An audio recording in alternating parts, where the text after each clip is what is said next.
தமிழக அரசு அறிவித்திருக்கும் வேளாண் பட்ஜெட் விவசாயிகளுக்கு பயனுள்ளதாக இல்லை என கோவை பாஜக எம்எல்ஏ வானதி சீனிவாசன் கருத்து தெரிவித்துள்ளார்.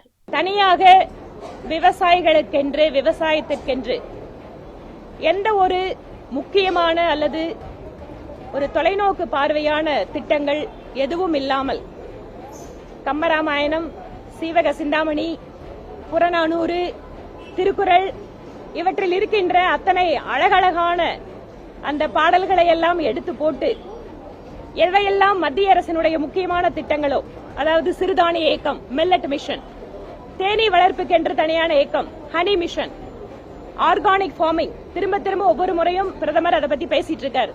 இந்த மாதிரி இவற்றையெல்லாம் எடுத்து போட்டு அந்த பட்ஜெட்டில் நீங்கள் படித்தீர்கள் என்றால் கிட்டத்தட்ட 60 to 70% இடங்களில் இந்த திட்டம் யூனியன் கவர்மெண்ட், ஸ்டேட் கவர்மெண்ட் பார்ட்டிசிபேஷன்ல பண்றோம் அப்படின்னு போட்டிருப்பாங்க.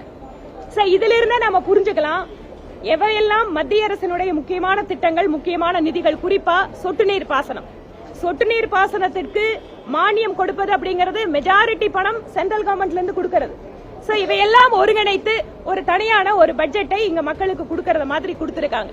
ரொம்ப முக்கியமா பார்க்க வேண்டியது, தமிழ்நாடு மாதிரி அதிகமாக நகர்ப்புறம் மயமாதல், அதிகமாக தொழில் மயமாக்கல் இருக்கக்கூடிய மாநிலத்துல நம்மளுக்கு இருக்கக்கூடிய சவால் என்ன? விவசாய நிலப்பரப்புகள் குறைந்து கொண்டே வருகிறது.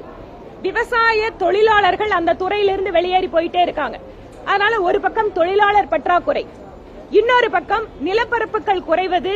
இவற்றின் காரணமாக ஒரு லாபம் இருக்கக்கூடிய தொழிலாக விவசாயம் இல்லாமல் இருப்பது. இவற்றில இதற்கென்று ஒரு அட்ரஸ் பண்றதுக்கு, இந்த பிரச்சனைகளை புரிந்து கொண்டு இதுல தீர்வு கொடுக்கிற மாதிரியான விஷயங்கள் எதுவுமே அக்ரிகல்ச்சர் பட்ஜெட்ல இல்ல. குறிப்பாக மத்திய மண்டலம், நம்முடைய மத்திய தமிழ்நாடு பகுதி, அது ஏற்கனவே ஒரு பாதுகாக்கப்பட்ட வேளாண் பகுதி மண்டலமாக அறிவிக்கப்பட்டிருக்கிறது. செய்திகளை உள்ளது உள்ளபடி தெரிந்து கொள்ள ரெஃப்ளெக்ட் நியூஸை சப்ஸ்கிரைப் பண்ணுங்க.